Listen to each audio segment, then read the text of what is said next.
Pemimpin grup Jarum, Michael Bambang Hartono, dikabarkan menutup mata pada Kamis 19 Maret tahun 2026 di usia ke-86 tahun pukul 13.15 waktu Singapura. Beliau adalah salah satu pebisnis yang paling berpengaruh di Indonesia. Mulai dari rokok sampai perbankan, semuanya disentuh dan semuanya jadi cuan. Di video ini Intan mau menceritakan sepak terjang Pak MBH ini dulunya kayak gimana. Apa beliau itu lahir ceprot langsung kaya raya? Apakah dia anaknya atau keturunan sultan? Atau apakah Pak MBH itu pernah kayak kita, makan Indomie tiap hari? Yuk nonton video ini dan siapa tahu nantinya rekening kalian bakal 11-12 jumlahnya sama rekeningnya Pak MBH ini. 大家好，我叫 Intan， 欢迎来到我的频道 Dynasty 休息。 Sebelumnya Intan mau membacakan pesan yang masuk via Saweria dari Bintang. Jadikah ke Cina lagi? Jadi guys, Intan mau ngajak kalian nih kopdar ngopi bareng di negeri dongeng, di negeri Pandora pada tanggal 2 sampai 9 September tahun 2026. Ini musim yang sangat bagus sekali.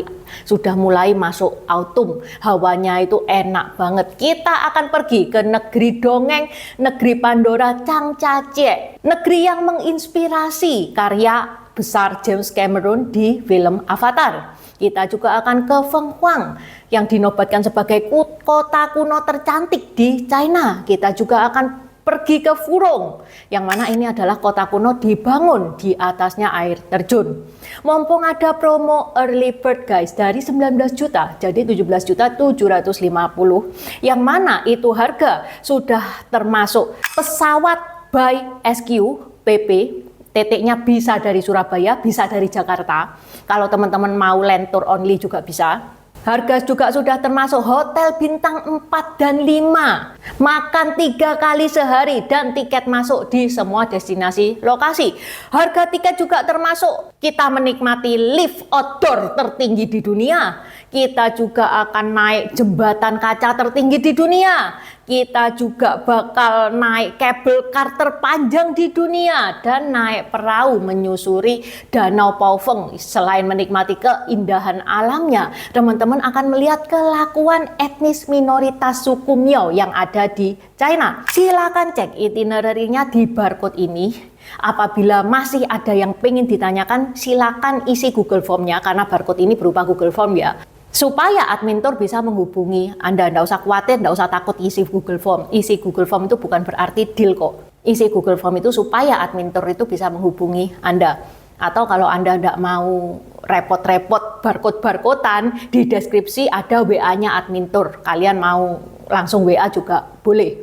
Promo early bird cuman sampai akhir Maret ini loh. Okay, let's start. Michael Bambang Hartono lahir di Kota Kudus, Jawa Tengah pada tanggal 2 Oktober 1939. Nama lahirnya adalah Wei Hui Xiang. Pak MBH ini anaknya Wei Wei Guan, yang mana Pak Wei Wei Guan itu juga pengusaha. Di tahun 1951 beliau itu beli pabrik rokok Jarum Gramopon, yang mana ya itu pabrik kecil-kecilan. Pabrik itu dikelola sama Pak Wei Wei Guan ini sampai bisa berkembang, belum sampai besar-besar amat, tapi lumayan lah, lumayan berkembang, lumayan menghasilkan duit, sampai diganti nama dari Jarum Gramofon jadi Jarum doang. Bahkan Pak MBH ini itu sempat kuliah loh di Fakultas Ekonomi Universitas Diponegoro. Ini tahun 1959 ya guys ya, jangan disamakan sama tahun sekarang. Di tahun itu orang yang bisa kuliah itu cuman orang-orang kaya, minimal lah menengah ke atas. Jadi bisa dibilang pabrik jarumnya Pak Wei Wei Guan ini ya bisa dibilang berhasil meskipun belum tinggi-tinggi amat. Pada tahun 1963 musibah besar terjadi. Pabrik jarum kebakaran hebat sampai hampir habis total. Ini bukan kebakaran kecil ya, tapi benar-benar bikin usaha mereka jatuh banget. Meskipun sumber tidak menyebutkan ya, tapi loh itu pabrik dibangun di tahun 1951. 1959 sudah ada hasil, sudah mulai berkembang. kebakaran dan habis lagi. Ya, kita sebagai manusia siapa sih nggak stres menghadapi kejadian seperti itu. Dan stres itu pemicu kematian yang tinggi, apalagi itu bagi cowok ya, itu kayak pukulan banget gitu. Sehingga sang bapak meninggal nggak lama setelah kejadian ini. Yang mana ini ngebikin Pak MBH itu mengambil keputusan pulang ke Kudus, tidak ngelanjutin kuliah, dan dia mau fokus di pabrik jarum itu. Lucunya ya, meskipun nggak lulus kuliah, dia bisa loh jadi orang nomor 1 terkaya se-Indonesia. Kampusnya ditinggal, tapi bisnisnya lulus dengan predikat cum laude. Dan lucunya, banyak media itu menyebut dia adalah alumni Undip, meskipun dia itu nggak lulus di sana. Minimal Pak MBH itu pernah kuliah di Universitas di Diponegoro, jadi kayak ada label alumni Undip. Secara sosial bukan sarjana, tapi tetap dianggap sebagai bagian dari Undip. Dari kejadian kebakaran itu, cerita besar dimulai. Ya gimana ya? Pabrik kebakar, bokap meninggal, bisnis sekarat, itu sudah paket komplit ujian hidup yang dia alami. Pak MBH bersama adiknya Robert Budi Hartono itu kompak pegang jarum. Keren ya, ini dua bersaudara bukannya gontok-gontokan tapi malah kompak membangun jarum supaya naik lagi. Ya saudara itu mestinya kayak gini, yang sekarang malah berantem rebutan warisan. Hartono bersaudara ini bilang, ya udah daripada kita nangis terus, lebih baik kita segera ngeberesin ini pabrik. Waktu itu jarum tuh lagi tertekan banget, produksinya kacau, operasional terganggu, masa depan gak jelas, sang bapak yang dibutuhkan dalam mentoring juga sudah wafat. Tapi justru di fase sulit itu, Hartono bersaudara ini itu mulai merapikan bisnisnya. Mereka mulai memodernisasi produksi, mesin diperbaharui, sistem dirapiin, pasar diperluas, strategi bisnis diperketat. Pokoknya bukan cuma nambal doang, tapi dibangun ulang sekalian. Masuk ke tahun 1970-an, hasilnya itu mulai kelihatan. Pabrik jarum itu mulai kuat. Industri rokok kretek nasional itu lagi tumbuh juga pada saat itu, sehingga jarum pun ikut melesat. Produksinya naik, pasar ekspor mulai dibuka, kapasitas diperbesar. Ibaratnya dulu tuh pernah jatuh, sekarang itu berlarinya itu lebih kenceng. Dan yang bikin mereka tambah beda, mereka nggak mau cuman hidup di satu sektor. Pada tahun 1975, jarum masuk ke dunia elektronik lewat merek Polytron. Ini agak lucu ya, dari jual rokok tiba-tiba jual alat-alat elektronik. Kayak bilang, ya kalau nggak mau beli rokok ya minimal beli TV lah. Mereka tuh belajar dari bapaknya ya, yang hidup di satu sektor ya cuman dari rokok itu doang. Begitu ada kebakaran, pabriknya hilang, ludes, stres, meninggal. Iya kan, dia nggak mau kayak gitu. Makanya dia ekspansi, mumpung ada duit, dia ekspansi ke bisnis lain. Supaya kalau jarum bangkrut, Polytron ini bisa menopang. Dan hebatnya, Polytron dipegang Hartono bersaudara ini, itu juga gila-gilaan loh penjualannya. Coba kalau kalian Gen X atau Gen Y, masa sih nggak punya barang elektronik merek Polytron? Kalau kalian Gen Z, sekarang videonya Intan mulai dilihat banyak Gen Z nih ya, bagus. Coba tanya deh, Gen Z ke bokap nyokap kalian, punya nggak barang elektronik merek Polytron? Pasti banyak yang punya, soalnya menggila banget itu Polytron itu. Setelah itu, ekspansinya tuh makin gila-gilaan. Ekspansi ke perkebunan, properti, infrastruktur digital, bisnis menara digital. Bisnis menara digital itu kayak ngebangun menara sinyal dan jaringan internet di Indonesia. Jadi kalau Anda menikmati sinyal HP Anda itu lancar, ya berterima kasihlah kepada Pak MBH ini. Strateginya jelas, mereka nggak mau naruh semua telur dalam satu keranjang. Misal bisnis rokok bangkrut, ada bisnis elektronik turun, ada bisnis digital dan lain-lain. Kan nggak mungkin kalau punya banyak bisnis, semua bisnis bakal turun semua, itu kan nggak mungkin juga. Bisnis tetap jalan terus, satu bangkrut, nggak ngebikin mereka itu miskin. Mereka juga melakukan ekspansi besar lainnya, yaitu di perbankan.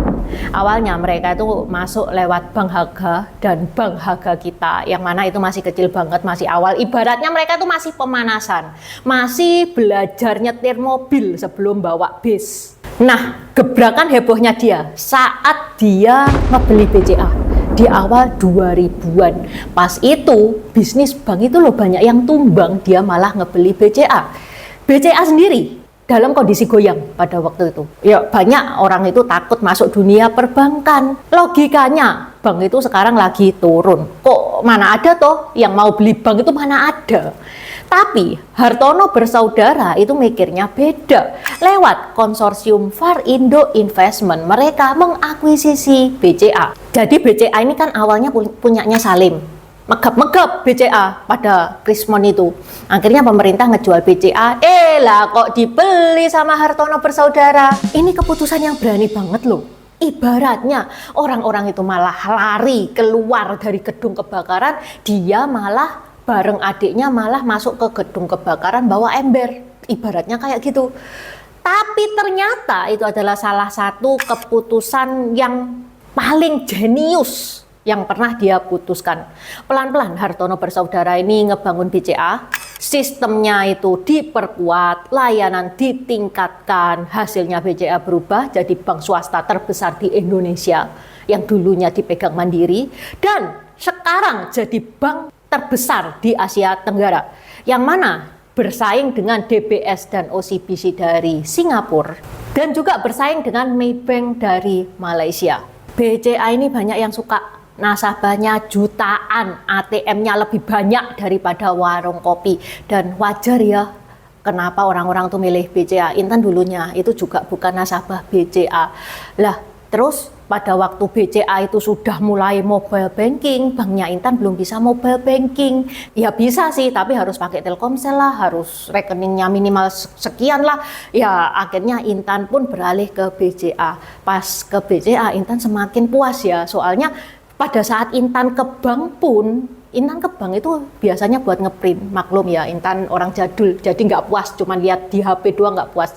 Buat ngeprint di buku tabungan itu loh guys. Malah sekarang BCA itu nggak antri sama sekali. Kalaupun Intan antri di CS, itu pun CS-nya ada banyak, jadi nunggunya nggak lama. Beda sama bank yang sebelumnya. Waduh, kalau untuk ngeprint aja harus antri, dan antrinya itu nunggu lama. Itu dulu, sudah dulu banget. Makanya banyak yang suka sama BCA. Sebagian kekayaan Hartono bersaudara ini malah sekarang datangnya dari BCA. Jarum sudah tidak ada namanya ini sekarang. Pak Hartono bersaudara itu bisa masuk ke timing yang tepat. Ini istilahnya ya, krisis bagi sebagian orang itu dianggap sebagai musibah. Tapi bagi mereka yang berani bisa dianggap sebagai peluang. FYI ya, tadi Intan kan bilang kalau Pak Hartono ini juga punya bisnis properti. Jadi guys, BCA itu dibangun di tanahnya sendiri, dibangun ya di kontraktornya ya dia sendiri. Ya makanya dia kaya banget ya kan. Akhirnya Pak MBH masuk jajaran orang terkaya di dunia. Menurut Forbes Billionaire List tahun 2026, kekayaannya sekitar 18,9 M USD, yang mana kalau dirupiahkan kira-kira 319 T, beliau bahkan masuk ke peringkat 158 orang terkaya di dunia versi Forbes. Dan sumber kekayaannya ini mostly dari BCA. Keputusan yang dia ambil beresiko pada saat itu justru jadi langkah yang legendaris. Pak MBH sendiri itu kan orangnya low profile, dia nggak suka keluar di media sosial gitu kan ya.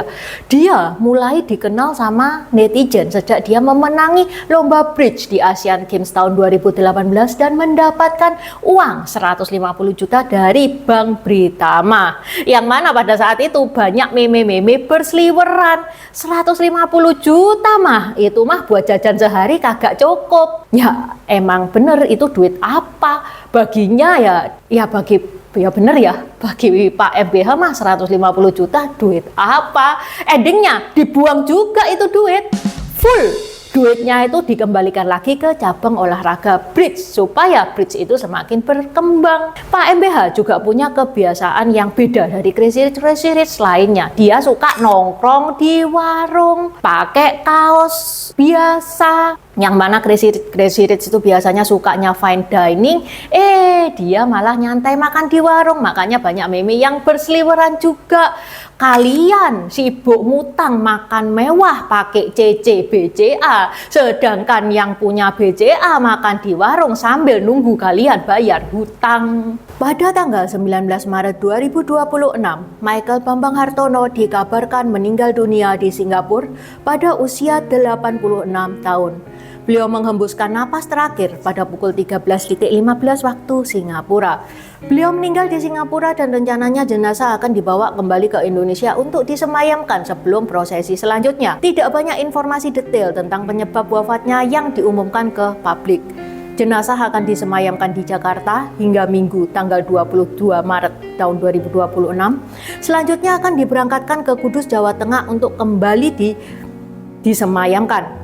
Pemakaman jenazah akan dilangsungkan pada hari Rabu 23 Maret 2026 di pemakaman Godo Rembang. Semoga BCA ini bisa tetap kuat ya meskipun ditinggal ownernya. Semoga BCA semakin maju, semakin berkembang. Intan juga mengucapkan turut berduka cita kepada keluarga yang ditinggalkan. Oke, sampai di sini dulu bahasan Intan hari ini. Saya Kuan Kan, Cai Jen. Terima kasih udah nonton channel ini sampai habis. Dukung aku terus berkarya dengan klik subscribe dan bunyikan lonceng di bawah ya guys.